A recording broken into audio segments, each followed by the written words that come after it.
Hey everyone, welcome to my show, My So-Called Fabulous. I'm Tiffany. It is so great to come to you today and bring you more information. And we are rounding out 2022. Is that right? I don't even know what year it is. I mean, I think COVID did this to us, but we are rounding out this year. We're almost finished, but I need to bring something to you. I want to bring something to you. How we are going to start this new year, 2023, and get off on the right foot with your mind, your body, and your health. And I'm bringing back to the show today my precious friend, Kati Epps from MyBody GX. Welcome to the show. Thank you so much for having me back. I'm so excited to be here. Oh my goodness, it's good to have you. So you were here. Oh my gosh, we're on about 140, episode 140. Can you believe it? Ish, give or take.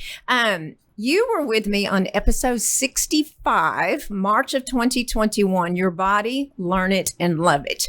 So I brought you back on. We've done several collaborations together. Thank you. You and I did Austin Fit's magazine for the second time, and it was fabulous. Yeah, every time they come out with an edition and say, we're going to do a chef, or they ask me to specifically look at different recipes, I call you right up. I got that girl. Yeah. So y'all go back to episode 65 and read and learn more about Kati and her life and her resume. And we're going to touch on that a little bit, but I want to tell you how we know each other.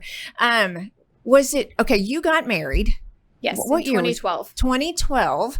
I was training at a place in Austin, Body by Frame, and I started dabbling in the competition world. And in 2012, I met Kati. She became my trainer. And briefly what we do, because briefly what we do is not for everyone, but. Right. Yeah. So we trained all the way through a couple of shows in 2013, and then I had a baby. And then baby number one. Yeah, baby number one. And then we trained a little bit more, but I don't think you competed much after that show. I don't think you found a love for it that you had initially. No. And so we moved past it and then just got into more healthy lifestyle training. And then I just kept having babies. And that's right. Yeah. And here we are. And I moved from Austin full-time, partially to Fort Worth. And my girl in the last few weeks has just moved to the Dallas Metroplex area. So I'm so happy you're here. I am too. I love Dallas so much. Do you? Yes. So when we first decided that we were going to move up here, we moved up here for the boys to play soccer. They go to a very specialized soccer school. So they play soccer 4 hours a day, and then they go to school 4 hours a day. It's awesome. Boys, energy, they run for 4 hours. This is great for everyone. So, but as we were coming up here and learning the area, because I hadn't really been up here other than to visit you once and to go to an OU game once. Right. So I didn't know anything about Dallas. The people up here are so amazing, so kind and thoughtful and considerate, and it's just such a different culture than Austin is. Absolutely. And they're both great. They're so unique. And you can take your business, because you have MyBody GX, and you can take it anywhere, right? Correct? I mean, you are you online? What are you doing as far as your clients back in Austin that we're seeing you face to face? So I have a couple people that are doing online coaching. So just similar to what you do for your Pilates. They stand in front of their camera, I stand in front of my phone, and I help them work out. But honestly, the majority of my business is writing nutrition. So I started back in 2020, I started a Lean Out 2020, which was a 12-week challenge. Everybody had kind of got the quarantine 20 or 40 or 60, whatever. And nobody had any accountability, and people couldn't quite go back to the gym yet. And there was just a lot of uncertainty. So I started writing custom plans for what you have access to, what you enjoy doing, and then your nutrition. And that comes with the genetic reports. And so it took a lot of guesswork and things like that out of it, but it's all online. So people check in with me every week, just like what we did with you. And I write their nutrition, I write their workouts, or sometimes I go and see a trainer now. Right. But yeah, it's all online, which is great. And then through social media, I have tons of resources that I've been working on, trying to put out workouts and give more ideas and really encourage people to be not just focused on the weight loss aspect of things, but thinking about their whole health. So drinking more water, getting more sleep, being thoughtful about not being an all or nothing program. So being that it's Christmas right now, I want people to feel comfortable. You're not going to get fat from one meal. You're also not going to get lean from one workout. So just being consistent over time of, drinking a little bit extra water if you're going to drink a little extra wine, or, make sure you get your movement in the morning if the afternoon's going to be crazy. And it doesn't have to be, what you do doesn't have to be excessive, just consistent. Katie, right now, the people that are listening, we are in the thick of the holidays. Yes. It is what it is. You're out of your norm. You're going to parties. You're celebrating, which we all should celebrate 100%. For sure. But projecting forward in a couple of weeks, everybody for Christmas, a lot of people get new sneakers, they get new workout clothes. So projecting these, and I really don't like, I think you and I talked about this, the New Year's resolutions, but I know I need to shift. And talking about these people that are listening now, how, if you're not accustomed to going to the gym, or if that's not your forte, how do you motivate that population? Yeah. So I think the big thing is finding the things that you love and you enjoy. And working out doesn't have to be going to the gym, but even before that, start making small changes in your life. So for example, maybe this week you're going to work on walking 5,000 steps and drinking 8 glasses of water. Maybe next week you're going to work on doing your 5,000 steps, your 8 glasses of water, and then maybe being in bed by 10 o'clock. And then the next week, maybe you start journaling and you start writing down your feelings about something that you're anticipating, or a habit that you have that you need to relinquish because it's not serving you, something like that. So again, you don't have to jump in with 2 feet in the deep end.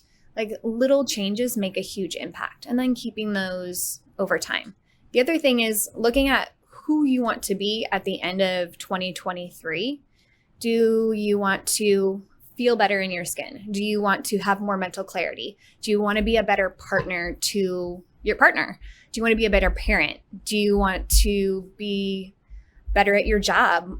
Maybe you want to read more books. Whatever it is that is going to make you all around healthy. So not just gain more muscle tissue and lose more body fat, but like a whole being, because we are a whole being.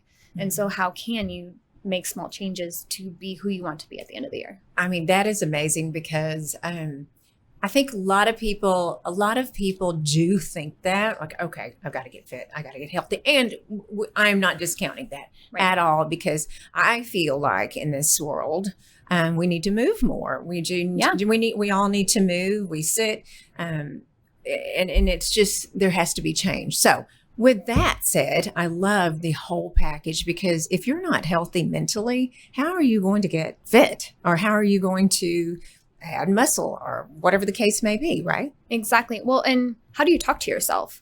So if you're on the treadmill and you're hating on yourself, like, what does that tell your body? Eek. Exactly. How many times you get up in the morning and you're feeling really good, and then you step on the scale and you've already failed for the day. Mm-hmm. Right. And it's just not emotionally and mentally healthy. And I think that one of the greatest things that we can do is, look at the things that are not serving us, see what we can change. If you have a habit, say every morning you get up and you check your social media, which I do, and you have all these steps, but that checking social media has started to, you start comparing yourself, or you start getting down on yourself, or you start shoulding yourself. Mm-hmm. I should be doing this and I should be doing that. If that's the train that you're on, what if tomorrow you don't check social media until lunchtime? Right. See how your morning goes. I didn't say cut yourself off. No. Because that's dramatic. And again, we're not jumping in with 2 feet in the deep end. Mm-hmm. Like, what can you do that's a little step? Or maybe wait until the afternoon and then go for a walk, and then check your social media as you're walking. Because more than likely you won't check that long, because you want to watch where you're walking. Sure. So kind of rewarding yourself with your social media in a different situation that maybe doesn't put you on such a bad train to start with. I want to circle back because when you came in the studio today, we were talking about making changes. Now, I have this, my birthday's January 8th. So I always say January 9th is my day, to do what? Well, to really change my mindset, I guess you could say. Yeah. So January 9th, but you did say something and water, drink more water. And I have talked to people, they're like, I don't like water. I'm like, how?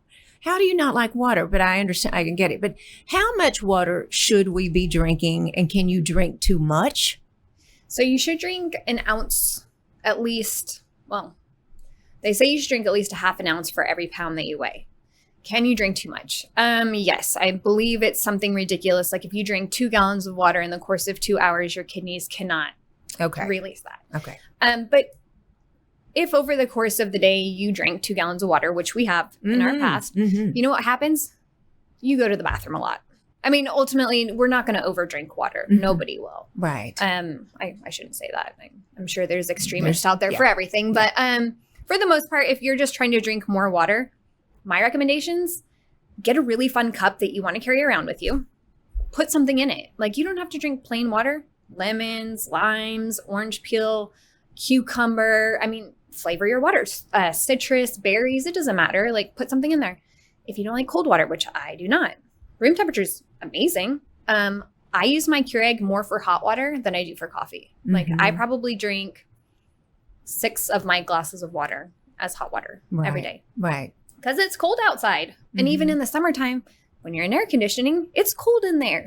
So unless I'm working outside, I rarely drink cold water. Wow. Okay. So and it's just a preference. There's nothing wrong with it. It's just a preference, right? I know. Okay. Yeah. All right. So I do drink 8 glasses of water a day, or because I measure because I have the big, my tumbler that says mommy and ain't easy, and it's 12 or 13 years old. I love it. Of course. But so drinking more water and being mindful of that for sure. What is the first thing when you're looking at someone's food plan or the food or their diet that they're on? And I don't like the word diet, but what is the first thing that you look at and see, okay, that's got to go? Or do you do that? Do you dissect when you have someone coming to you for a food plan? So when I write nutrition, I always have people write me a list of the things that they're currently eating, what they like to eat, and then what they strongly dislike eating. No one ever comes to me and is like, I shouldn't say no one, but almost no one has ever come to me and is actually honest about what they're consuming every day. Because I have all this entire list, like, tell me exactly what you ate today. And nobody ever puts coffee on there. Yeah. We just think it's. But that's where you have either, most people have half and half or some kind of a creamer or something like that. Added sweeteners, like, I put honey and half and vanilla and something else in my coffee. And I'm like, well, that's 250 calories that we weren't accounting for, so trying to dissect that. And then going through like, well, when are you actually hungry and when do you want to snack? Because for some reason, snacking has gotten a bad rap because of what options we have for snacking. But like, even when I wrote your nutrition, you're like, oh, I really miss goat cheese. And I was like, great. Like, let's put it in there. Y'all, seriously, that's a game changer. Yeah. You don't want to suffer. Generally, I try to restrict alcohol to maybe one night a week. I do have people that I've written it in because they have their 4 ounce, like they measure it out. They have their 4 ounces of wine every night, and that's their thing. I've also had people say like, my non-negotiable is chocolate covered almonds. I have that every single night. And I said, fine, you can have 12. Like, okay. Yeah. I try not to say absolutely not. I do like to say I'd rather you not eat fast food. I'd rather you not eat things like that. Processed food. Correct. Cut that out. I love that because I remember Katie and I have been in, and it's a different ballgame when you're competing. Yes. It is, you eat a lot. People don't understand. We do eat a lot of food, but I mean, we have to be very, very careful about what we put in our bodies. So when she was writing I don't even remember what it was last year, my food plan, and I told you about the goat cheese. So my point to all of you, when you go and see, if you go and see Katie, is that she will work around your preferences. I mean, that is Absolutely. amazing. Yeah. Because a lot of people say they're jumping ship because they can't have their chocolate covered almonds or their vodka soda or whatever the case may be. Right. So I love that about your plan. I mean, for sure. When you are on an all or nothing plan, as soon as you can have what you couldn't have before, you, at least in my experience, you're a mess. Like, I couldn't have that before. So now I'm not going to just have like a little bit. I'm going to have all of it. Mm-hmm. And that is worse. I know. Because it really encourages binge eating. Like, there's so many nutrition plans out there that are so very extreme, and it just ultimately isn't a long-lasting healthy lifestyle to be that extreme about anything. Mm-hmm. Absolutely. Anything. Yeah. Anything. I mean, anything. Shopping. Correct. Sex. Anything. Anything. Anything. Yes, exactly. Yes. Because we are such a consumable culture that we can't just have a little. Mm-hmm. So, Right. Vegas should be restricted to 3 days. That's right. Absolutely. Absolutely. Okay. So you're with MyBody GX. I'm so excited because I want everyone to really dig in, because Katie did the genetic test on me, and she did it last year, I believe. But tell us about genetic testing. I was fascinated, but there was some things that we knew already about myself that worked and fit into the plan. So tell us why listeners, people that are viewing, would perform your genetic test. Well, genetic testing is a great tool. It helps us to really understand what your body is predispositioned to do. So it's not exact, but it will give us a really good idea if your body has a tendency to not absorb enough of a vitamin, or if your body prefers eating more protein. How do we know that? Well, we look at a specific genetic allele, and it tells us, based on a normal allele, do you need more or do you need less? Genetic reports aren't a report card. You can't pass or fail. It's just information about your body so that we can use it to then work with your body towards whatever your goals are, whether that's leaning out, whether that's building muscle, whether that's healing, gut health, whether that is more mental clarity, whatever it is that your ultimate goal for your body is, we can look at your genetics and say, okay, you're predispositioned to not absorb very much vitamin B12. Vitamin B12 plays a large part into our gut health. How can we get more B12 into your nutrition on a regular basis without any more pills to give your body ample opportunity to absorb vitamin B12 so we can start healing your gut? Well, we can look at it a couple different ways. One, how do we give you more of those vitamin B12 rich foods? And then secondarily, what can we cut out that is blocking those vitamin B12 absorptions? Mm-hmm. So we can do a couple of different angles, but once we know what your body likes, we can start healing it. Exactly. Because I mentioned to you, January, I really do. I have a new goal, and my goal is typically either to lean out, build muscle, if it's vanity or whatever the case may be.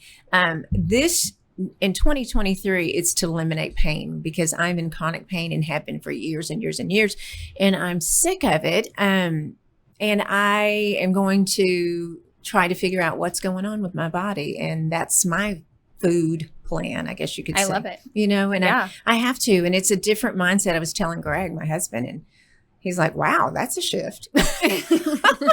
I usually want to get in this pair of jeans or whatever this case may be. And that is true. I always want vanities there, but it's to heal and to figure out pain. Like, what is going on? Could it be what I'm eating? Is it, when you are when you're writing plans, you would go to food before you would a supplement, correct? Ideally, yes. Okay. Yeah. Because I do both, but ugh.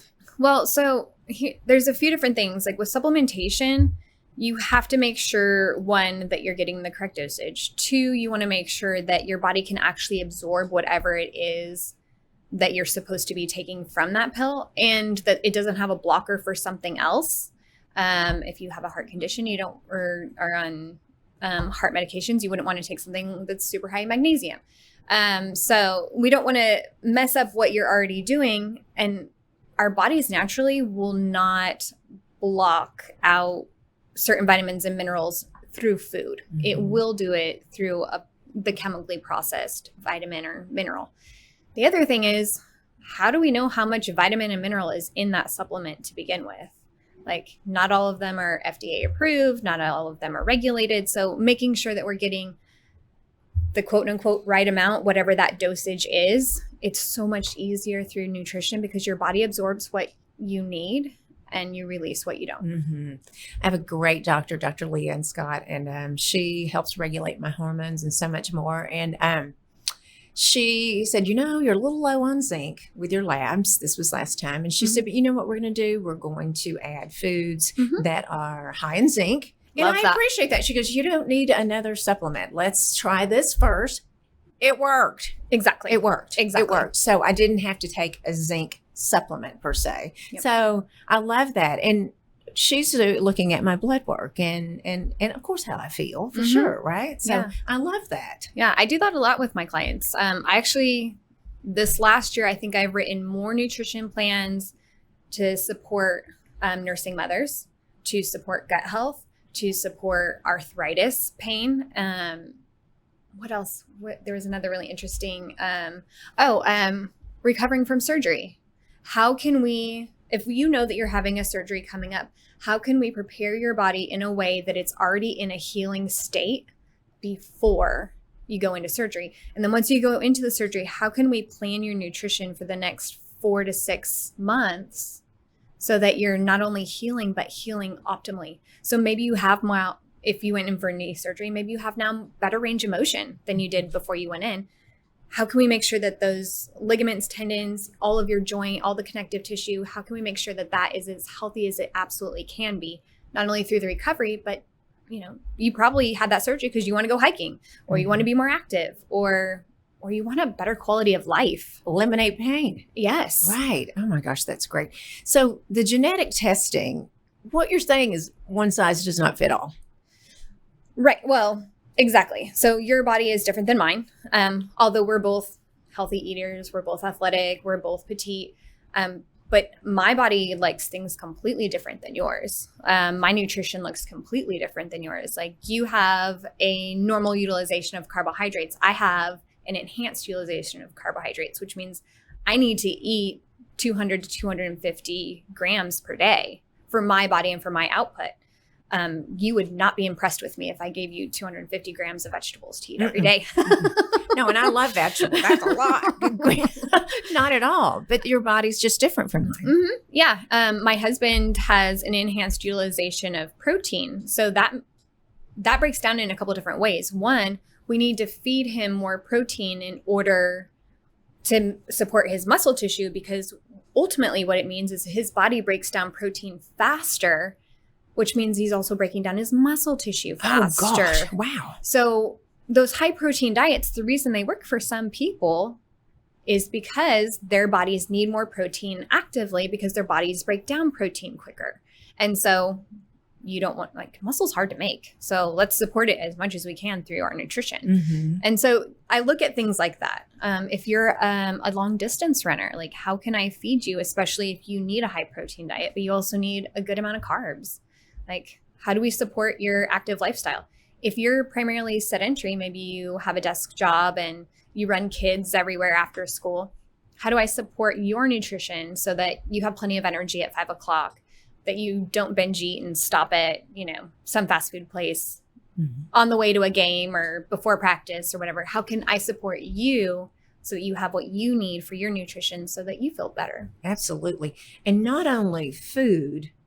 You talk about weight loss in my report summary, it was weight loss, food sensitivity, nutrients, and exercise, which exercise was so interesting to me because if you know me and you follow me, I am an early morning girl. I can text Katie at 4:30 in the morning, 5 o'clock, and she's up too. We love to work out in the morning. I do. And that was best for us, right? Or for me, for sure. Yep. So explain that, because people think, oh, I'll just work out at any time. But you can.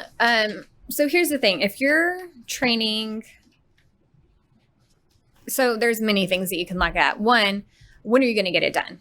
I can tell you this, after 7 a.m., I have children and things and so it just isn't going to happen. But at 5:30, I can get in the gym or 5 and I can get it done.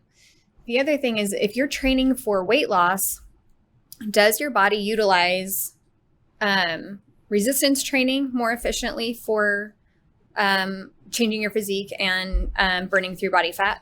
Or are you better served with doing cardio? Neither you nor I are better served doing cardio. Thank goodness. Right.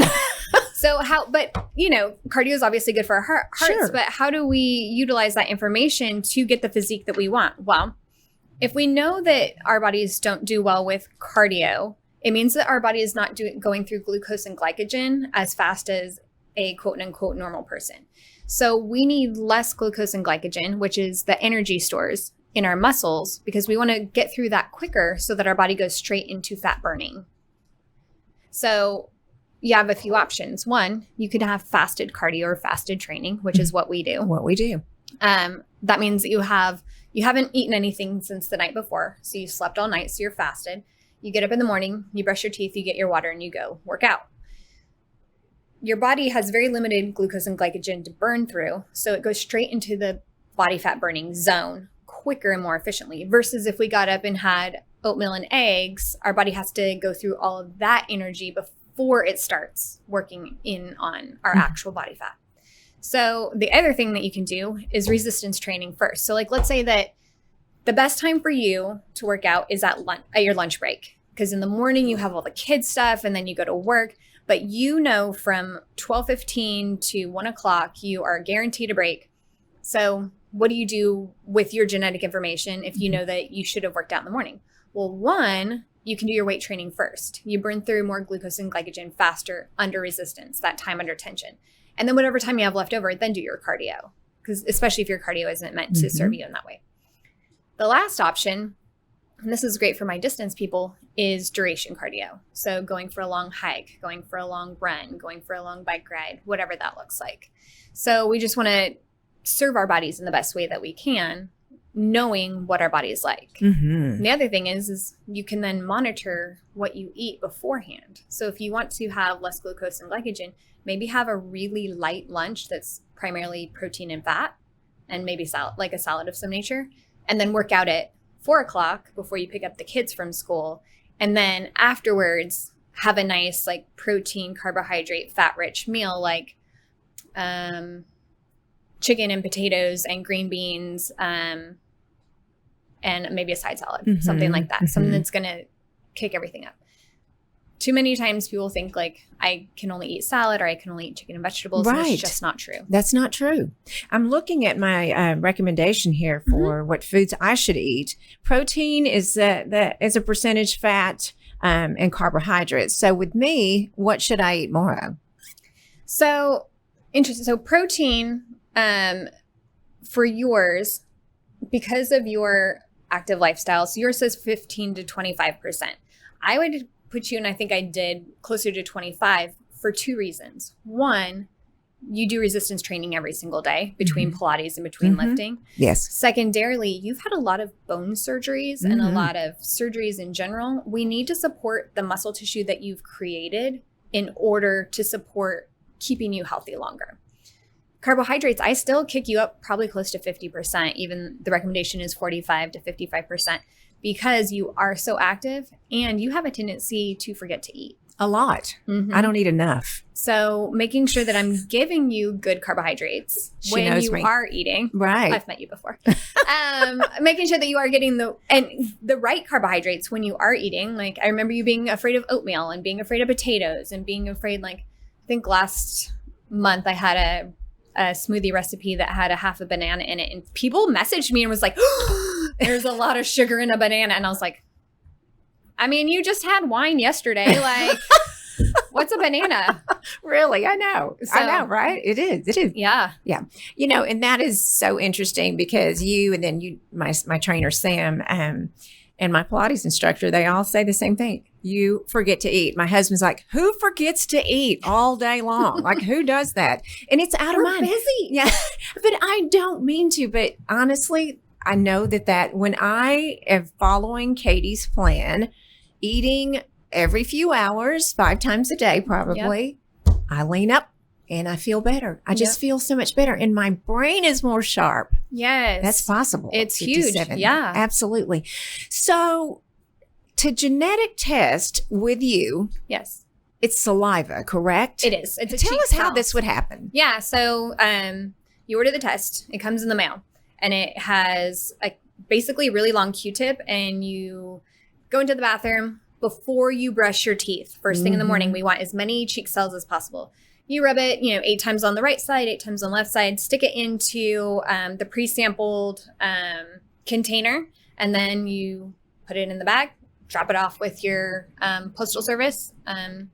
Or in your mailbox and send it back. And then in 3 to 4 weeks, they analyze your data at the lab and provide a report. Unless you've done 23andMe, because they do saliva also, and we partnered with them, then you can get your 23andMe back like in 72 hours. Wow. Super fast if you did the health on 23andMe. But yeah, so we get that back, get your programming, and then I call you and we have a conversation. We go through your report just like I did with you. We go through it page by page. It takes about an hour. And I always ask, where have you been? Where are you now? Where do you want to be? So what are we focusing on? Right. What is your end goal? What's your goal? Did you just want to know? Awesome. Right. Are you trying to heal your gut? Are you looking for more mental clarity? Is your sleep terrible? Your energy's down?